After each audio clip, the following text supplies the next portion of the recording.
Halo semuanya, kembali lagi bersama saya Thor. Kali ini saya akan mengajak Anda untuk mendengarkan sebuah cerita film yang mungkin ada sedikit faedahnya. Jadi, siapkan cemilan, atur posisi ternyaman, dan kencangkan imajinasian. Karena kali ini kita tidak akan sekedar menonton tontonan, bukan pula sekedar cerita lautan, melainkan sebuah perjalanan penuh ketegangan, keberanian, dan keputusan yang nekat yang menguji nyalian. Di balik birunya samudera tersimpan rahasia mengerikan, bukan dongeng, bukan hayalan, melainkan ancaman yang siap muncul kapan saja dari kedalaman. Jadi sebelum adrenalin kalian ikut berlonjakan dan jantung mulai terpacu tanpa peringatan, mari kita mulai kisah yang akan membawa kita pada satu kenyataan. Selamat datang di cerita penuh kegilaan dan ketegangan. Jadi pasang handsfree, seduh kopi, nyalakan sebat, duduk santai, dan enjoykan.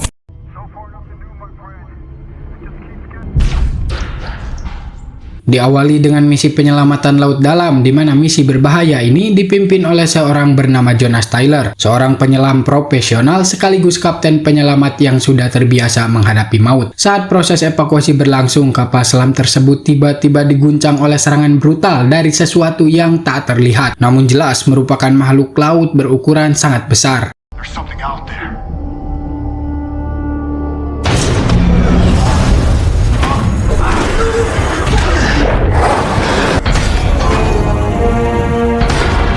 Oh my God. Something's crushing the hull. Get back to the rescue vehicle. Now! We're right behind. Fox! Angela! Report! You almost hit. Dengan kondisi kapal yang rusak parah dan hampir jebol, Jonas dihadapkan pada keputusan paling kejam dalam hidupnya. Ia menutup palka penyelamat demi menyelamatkan sebagian kru dan secara terpaksa mengorbankan kru yang masih terjebak di dalam kapal selam tersebut.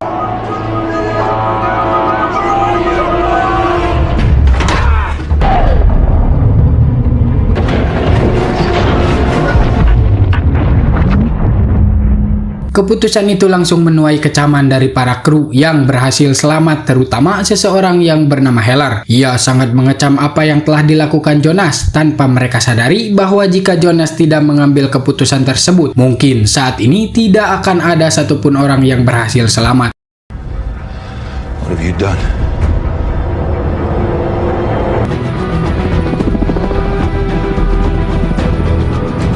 5 tahun kemudian, kita diperlihatkan sebuah organisasi penelitian laut bernama Manawan. Sebelum melangkah lebih jauh, mari saya perkenalkan terlebih dahulu. Ini adalah Jack Morris, seorang miliarder yang mendanai seluruh fasilitas penelitian laut Manawan. Su Yin, seorang ilmuwan cerdas dan penuh dedikasi. Dr. Min Wei, ilmuwan senior pendiri Manawan sekaligus ayah dari Su Yin. Max, seorang anggota tim yang berpengalaman. DJ, teknisi sekaligus operator. Jack, si ahli teknologi laut yang dingin dan penuh perhitungan, di mana saat ini mereka tengah menjalankan sebuah penelitian bawah laut yang beresiko tinggi untuk membuktikan sebuah teori bahwa Palung Mariana tidak memiliki dasar, melainkan tertutup oleh lapisan termoklin super tebal atau awan gelap raksasa yang menghalangi, yang diyakini menyimpan dunia tersembunyi dengan hewan-hewan purba di dalamnya, di mana misi berbahaya ini dipimpin oleh Lori yang mengendalikan kapal bersama 2 awak lainnya bernama Walker dan sebut saja Aceng.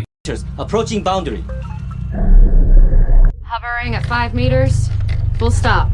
Final check. Setelah turun semakin jauh ke kedalaman yang tak tersentuh manusia, akhirnya kapal selam mereka tiba di lapisan termoklin dan berhasil menembus lapisan tersebut.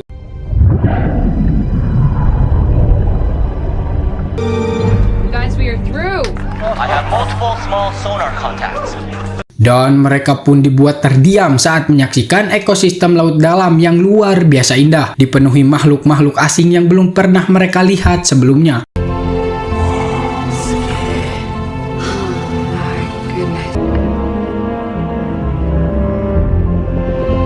All of it, Laurie. Got a lot of smiling faces up here. Namun kekaguman itu tak berlangsung lama saat pemindai tiba-tiba menunjukkan adanya objek berukuran sangat besar yang bergerak mendekati kapal mereka. Melihat hal tersebut, DJ pun segera mengaktifkan lampu kapal dari stasiun. Tapi apa yang terjadi?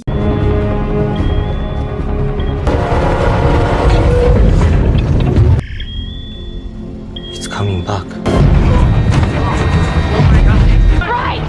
Jonas was right, you caught!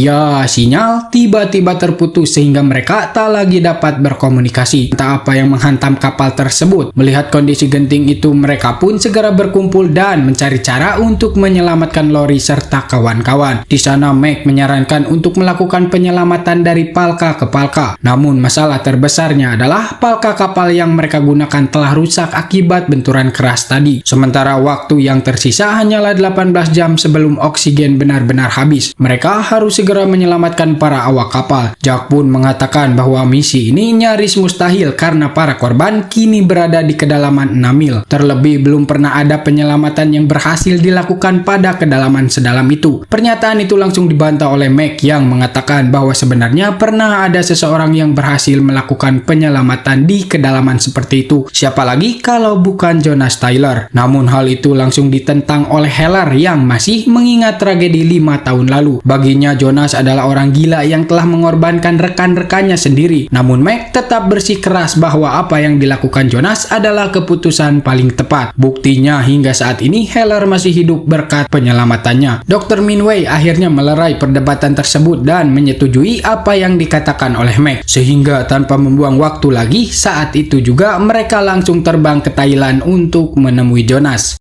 He was able to escape from. We must go to Thailand. Jonas sendiri tengah menikmati waktu santainya sambil nyeruput kopi di warung Jayati. Namun saat ia pulang ke rumah, ia mendapati beberapa orang telah menunggunya. Siapa lagi kalau bukan Meg dan Dr. Minway. Tanpa bertele-tele, pembicaraan langsung mengarah pada inti masalah. Mereka dengan tegas mengatakan bahwa mereka membutuhkan bantuan Jonas. Mendengar permintaan itu, Jonas langsung menolaknya. Trauma masa lalu kembali menghantui pikirannya. Ia masih dibayangi rasa bersalah karena telah mengorbankan sebagian kru dan dicap sebagai pembunuh oleh orang banyak. Namun semuanya berubah saat ia mengetahui bahwa salah satu kru kapal tersebut adalah Lori, mantan istrinya. Dan pada akhirnya rasa takut itu ia singkirkan. Jonas pun memutuskan untuk membantu. Your ex-wife and her crew are please. Sementara itu di stasiun situasi semakin genting ketika kebocoran terjadi pada kapal selam. Kerusakan tersebut membuat persediaan oksigen menyusut jauh lebih cepat dari perkiraan. Tanpa membuang waktu lagi, Suyin dengan tegas menunjuk dirinya sendiri untuk segera turun membantu mereka dengan menyusul melakukan penyelaman. Meski sempat ditahan dan diperingatkan oleh para anggota tim, Suyin tetap kekeh pada keputusannya. Sebelum berangkat, ia terlebih dahulu meminta izin kepada putrinya Mei Ying. Ia menahan rasa takut demi menjalankan tanggung jawab yang ia pilih sendiri. Dengan menggunakan kapal selam berbentuk mirip seperti kapal alien, Suyin akhirnya lepas landas.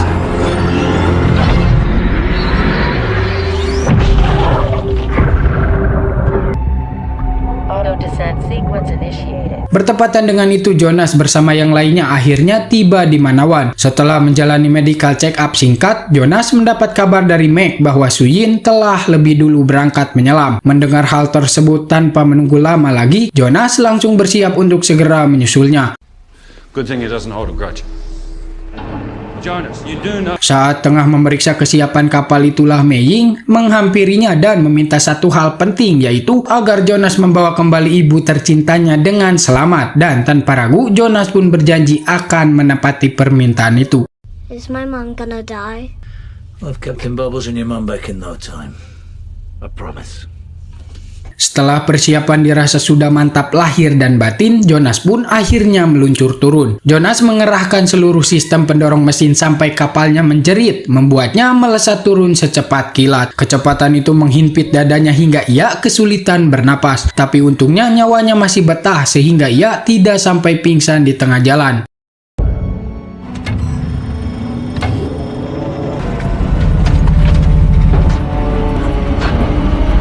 Sementara itu, Suyin sudah berada tak jauh dari kapal yang menjadi tujuan penyelamatan. Namun saat ia baru saja mau pamer aksi menderek kapal selam itu, tiba-tiba Firing magnetic hook. 3, 2.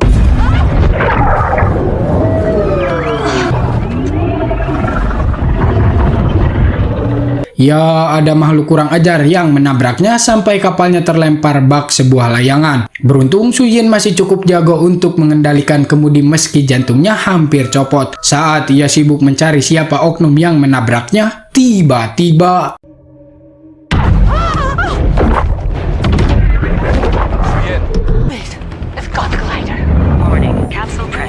Ya, itu seekor cumi-cumi raksasa memutuskan untuk memberikan pelukan maut pada kapal Suyin. Meg berteriak menyuruhnya untuk menyalakan kompresor, tapi dasar mesinnya rewel, kompresor itu malah mogok di saat genting. Suyin harus memutar otak sekeras batu, karena kalau si cumi tidak segera melepaskan pelukannya, kapsul kapal itu akan pecah karena pelukan sang cumi yang sangat brutal. Saat kapsul tinggal 5 detik lagi menuju ajal, tiba-tiba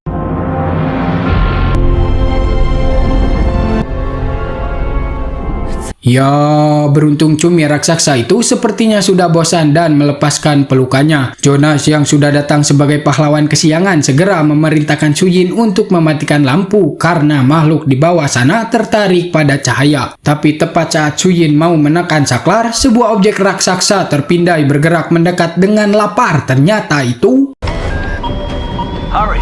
10, 7, 6, 5.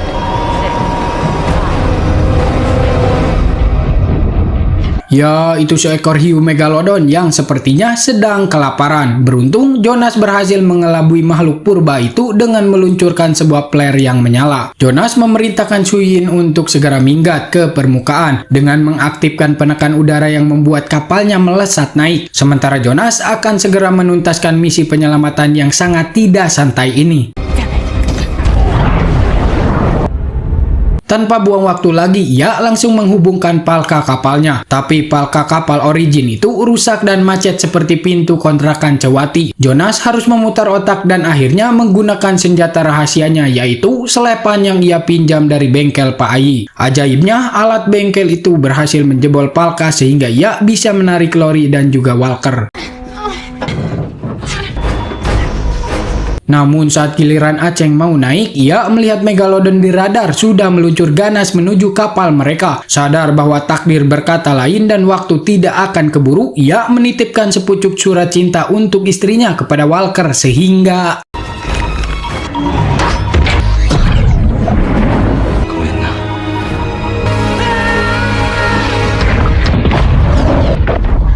ya, Aceng harus hancur bersama kapal. Sementara itu, setelah berhasil naik, Lori yang terluka pun langsung dievakuasi. Sementara Walker merasa terpukul atas kehilangan sahabat terbaiknya Aceng. Suyin yang tak melihat Aceng pun langsung menanyakan kepada Jonas. Jonas lalu menjelaskan dengan nada berat bahwa Aceng telah menutup palka itu sendiri dan memilih mengorbankan dirinya. Namun alih-alih memahami, Suyin justru menyalahkan Jonas dan menganggap ia telah sengaja meninggalkan Aceng. Disitulah Jonas hanya bisa terdiam sambil menahan emosi, karena inilah alasan mengapa ia sempat menolak membantu mereka. Dia lelah disalahkan terus-menerus atas sesuatu yang bahkan bukan perbuatannya sendiri.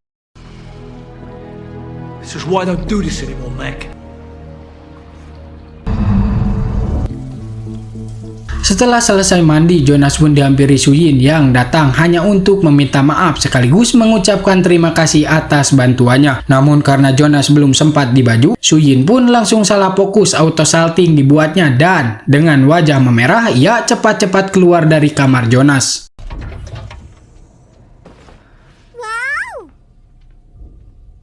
Setelah itu, seluruh tim Manawan pun berkumpul, dan di sanalah Suyin mengungkapkan apa yang telah ia lihat, bahwa hiu Megalodon yang selama ini dianggap telah punah ternyata belum benar-benar punah. Ukuran Megalodon tersebut diperkirakan mencapai sekitar 70 kaki, bahkan jauh lebih besar dari paus biru yang selama ini kita kenal sebagai makhluk terbesar dan paling badak di lautan. Bukan hanya itu, Megalodon memiliki rahang yang luar biasa kuat, bahkan mampu memotong seekor paus hanya dengan satu kali gigitan saja. Tetapi masalah sesungguhnya bukan hanya soal ukuran, melainkan bagaimana makhluk purba itu masih bisa hidup dan bebas berkeliaran di laut hingga saat ini. Di waktu yang bersamaan, Mei Ying sedang bermain di ruangan bawah hingga saat ia mengambil sebuah mainan, tiba-tiba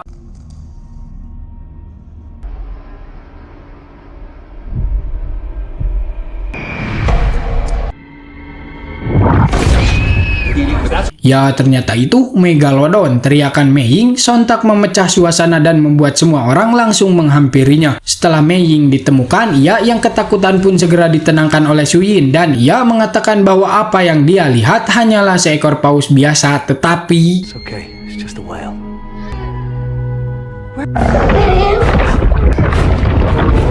Seluruh kru pun panik dan segera melakukan pengecekan. Beruntung tidak ditemukan kebocoran yang disebabkan oleh Megalodon tersebut. Namun rasa heran justru semakin besar, bagaimana mungkin Megalodon bisa naik ke permukaan dan berkeliaran di laut bebas. Padahal ia seharusnya tidak bisa menembus lapisan termoklin yang dikenal memiliki suhu sangat panas dan dianggap mustahil dilewati oleh makhluk hidup manapun. Jack akhirnya berhasil menemukan jawabannya bahwa termoklin terbuka akibat kapal Suyin saat naik menembus lapisan tersebut, yang membuat gumpalan awan termoklin terbuka dan memungkinkan Megalodon melewati dan kini naik ke permukaan, yang jelas-jelas akan menjadi ancaman bagi banyak orang. Jonas pun mengatakan bahwa satu-satunya cara adalah membunuhnya, namun Suyin yang tidak ingin Megalodon itu mati langsung menolak dan bersikeras ingin mengatasi ancaman ini tanpa harus menghabisi nyawanya. We need to find it and kill it. No. Bertepatan dengan itu, mereka dikejutkan oleh suara-suara yang menandakan bahaya. Setelah diselidiki, ternyata sebuah kapal telah hancur. Menyadari bahwa itu adalah ulah Megalodon, mereka pun segera bergerak menuju lokasi tersebut. Sesampainya di sana, mereka mendapati sebuah kapal yang sudah hancur lebur dan Meg even the score. setelah melihat lebih dekat dan mendapati banyak hiu biasa yang mati, mereka pun menyadari bahwa kapal tersebut adalah milik para pemburu hiu, sehingga bisa dipastikan bahwa Megalodon marah besar atas perbuatan orang-orang itu. Tak lama kemudian Megalodon itu muncul ke permukaan, membuat suasana seketika menegang. Mereka pun langsung mencari cara agar Megalodon itu tidak kabur. Morris kemudian mengusulkan ide untuk menembakkan GPS ke tubuh Megalodon itu. Namun untuk melakukannya, salah satu dari mereka harus berenang turun dan menembaknya secara langsung. Namun masalahnya tidak ada yang berani melakukannya. Hingga akhirnya Jonas dengan penuh keberanian menawarkan dirinya. This tracker rifle. 100 feet? Get really close before you... Setelah persiapan selesai dan Jonas sudah diikat pengaman, ia pun akhirnya melancarkan aksinya, sementara para kru hanya bisa mendoakan keselamatannya. Jonas berenang mendekati Megalodon itu. Saat dirasa posisinya sudah cukup mantap, Jonas pun menembakkan GPS tersebut sehingga baru saja berhasil, DJ dengan cerobohnya langsung menarik tali yang mengikat Jonas sehingga membuat Megalodon itu terpancing dan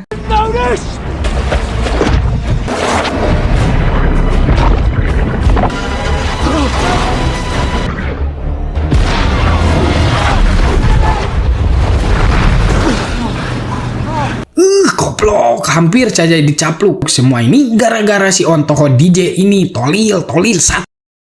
Setelah itu, mereka pun merencanakan untuk menyuntik sebuah racun ke tubuh Megalodon, dan kini giliran Suyin yang akan melakukannya. Namun Jonas yang tampak mulai diliputi rasa bogoh pun tak bisa menyembunyikan kekhawatirannya dan mengatakan biarlah saja dia saja yang melakukannya. Tetapi Suyin tetap kekeh dan justru menyuruh Jonas untuk cukup mendoakannya agar semuanya berjalan lancar dan ia bisa kembali dengan selamat. Setelah semuanya benar-benar siap, Suyin pun dimasukkan ke dalam kapsul yang disebut-sebut sebagai anti retak. Lalu ia diturunkan ke laut bersamaan dengan daging yang sebagai umpan. Dan tak butuh waktu lama, Megalodon itu pun akhirnya datang dan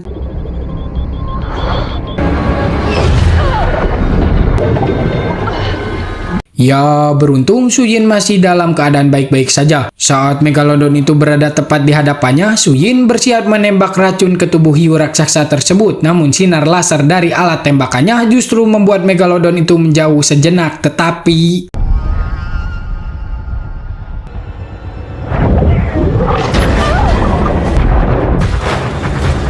ya, Megalodon itu justru menggigit kapsul dan membawa Suyin di dalamnya hingga membuat penahan tali rusak. Namun Suyin memanfaatkan posisi tersebut dan berhasil menembak racun tepat ke bagian babangusnya. Meski racun itu tidak langsung bereaksi dan Megalodon justru terus membawa Suyin semakin jauh ke dalam laut. Di saat keadaan semakin berbahaya dan kapsul mulai retak, Jonas pun langsung anslub menyusul Suyin demi menyelamatkannya. Dengan berpegang pada tali yang masih terikat pada kapsul, Jonas pun dibanting-banting oleh kekuatan Megalodon yang luar biasa sangat besar, bahkan hingga membuat pengait rusak dan terbawa. Sementara Jack terlempar ke laut. Hal itu membuat perhatian Megalodon teralihkan dan kini makhluk itu justru mengarah kepada Jack, tetapi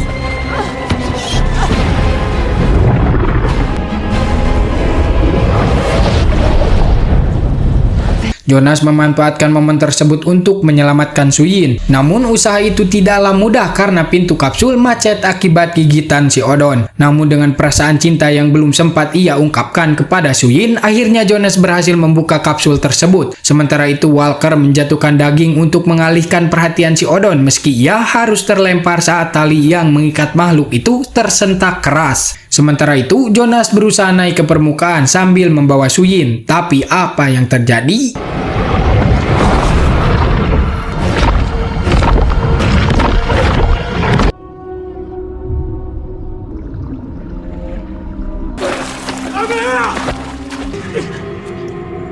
Ya beruntung tali yang mengikat si Odon akhirnya berhasil menahannya dan bersamaan dengan itu racun yang sebelumnya telah disuntikan pun mulai bereaksi hingga membuat si Odon mati. Suyin yang sempat pingsan akhirnya sadar setelah mendapat kokopan cinta dari Jonas. Ia pun mengucapkan terima kasih karena telah menyelamatkannya. Jonas lalu membawa Suyin keluar sambil menunjukkan si Odon yang telah mati dan kini tergantung tak berdaya. Pemandangan itu membuat mereka merasa lega dan bahagia dan tak ingin melewatkan momen langka tersebut. Walker pun meminta Jonas untuk memotretnya tetapi... Okay.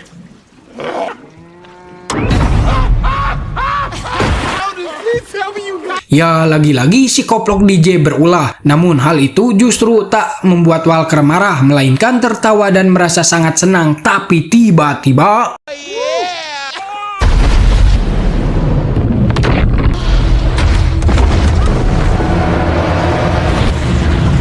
Ya, ternyata masih ada Odon lain dan kali ini ukurannya jauh lebih besar. Kemunculannya sontak membuat kapal terbalik dan semua orang terlempar ke laut. Jonas dengan sigap menolong Dr. Minwei dan berhasil membawanya kembali ke kapal. Namun kondisinya sangat parah dan seharusnya segera dibawa ke UGD. Satu-satunya orang yang bisa menolongnya hanyalah Heller yang juga merupakan seorang dokter. Namun masalahnya Heller kini masih terapung jauh dari kapal bersama Jack yang nyawa mereka sedang terancam karena si Odon perlahan mendekat. Merasa umurnya sudah tua, Heller menyuruh Jack berenang menuju kapal, sementara ia memilih mengorbankan dirinya dan...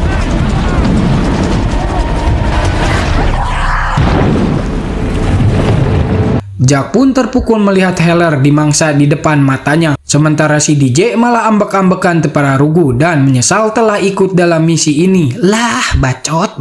Dengan kapal yang mulai tenggelam, Jack yang melihat perahu karet pun berenang dan berhasil mengambilnya. Mereka pun menggunakan perahu tersebut untuk kembali ke Manawan. Tak lama kemudian helikopter bantuan datang dan langsung menembaki hiu tersebut hingga berhasil mengusirnya.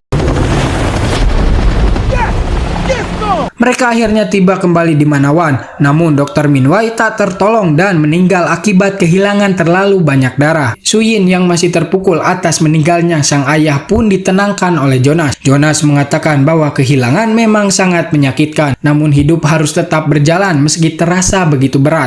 Sometimes things happen that change your life forever. Meanwhile, the world... Setelah itu mereka berkumpul dan di sana Morris mengumumkan bahwa ia akan menutup Manawan serta menyerahkan urusan si Odon kepada pemerintah Asia karena itu bukan lagi urusan mereka. Morris pun pergi dari Manawan dan dijemput oleh helikopter. Namun di balik ucapannya, ia ternyata masih menyimpan niat lain. Morris yang sangat ingin membunuh si Odon pun telah menyiapkan rencana dengan bom yang ia miliki. Essentially, they're depth charges. That's right. Mereka menjatuhkan bom dan berhasil membunuh targetnya. Namun niat Morris sebenarnya hanyalah untuk mengambil gigi si Odon demi uang. Namun saat mereka mendekat dan memastikan hasilnya, ternyata bangkai itu tidak memiliki gigi. Karena itu bukanlah si Odon melainkan seekor paus. Ya, mereka telah salah membunuh dan bangkai paus yang mengambang itu justru akan memancing si Odon. Mereka pun berusaha menghindar tetapi... It's right below us.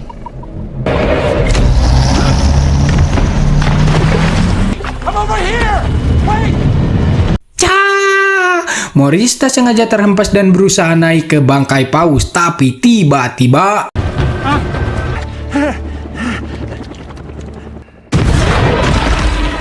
Mamamta. Morris yang serakah pun akhirnya dilahap oleh si Odon. Keesokan harinya Jonas dan kawan-kawan mendapat kabar bahwa Morris ternyata tidak benar-benar menyerahkan dan melaporkan si Odon kepada pemerintah Asia. Mereka pun sadar bahwa Morris memiliki tujuan lain. Jonas menyuruh Jack melacak keberadaan si Odon melalui GPS yang masih menempel dan mengajak semua orang untuk memburu si Odon yang telah membunuh rekan-rekan mereka. Setelah semuanya sepakat, mereka pun berangkat. Jack berhasil melacak si Odon dan diketahui bahwa makhluk itu bergerak menuju pantai Sanyaba yang dikenal sebagai pantai terpadat di dunia. Jelas situasi itu sangat berbahaya sehingga Jonas mencari cara untuk mengalihkan si Odon. Suyin pun memiliki ide menggunakan suara uek-uek untuk mengalihkan perhatiannya. You ask it out for dinner. Beralih ke pantai Sanyabai, terlihat si Odon berenang di antara kerumunan orang yang sedang asik berenang hingga tiba-tiba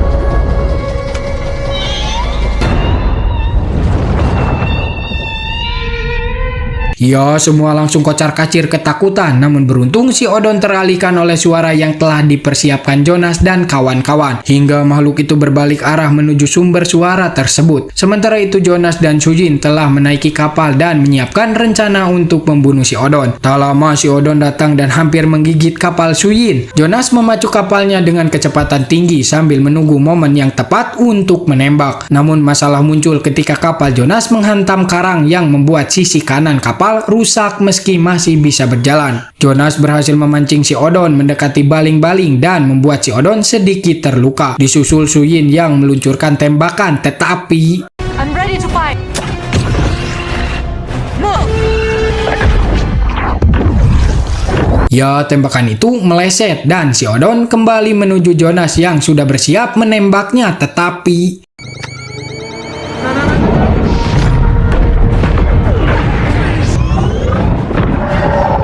beruntung Jonas masih mampu mengendalikan kapalnya. Sementara itu bantuan datang menggunakan helikopter. Namun belum apa-apa malah terjadi hal seperti ini.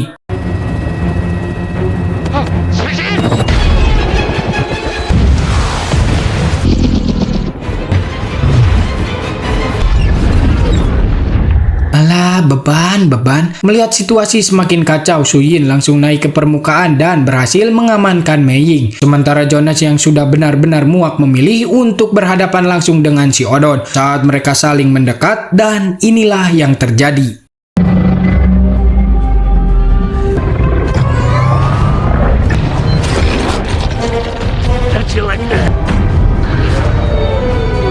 Ya, Jonas berhasil membeset bagian bawah si Odon, namun belum cukup untuk membunuhnya. Masalah justru muncul ketika sistem kapal mati dan si Odon menggigit kapal Jonas hingga bocor dan mulai terisi air. Jonas dengan sekuat tenaga keluar dari kapal. Setelah berhasil, ia tanpa ragu menghampiri si Odon dan menusuknya hingga akhirnya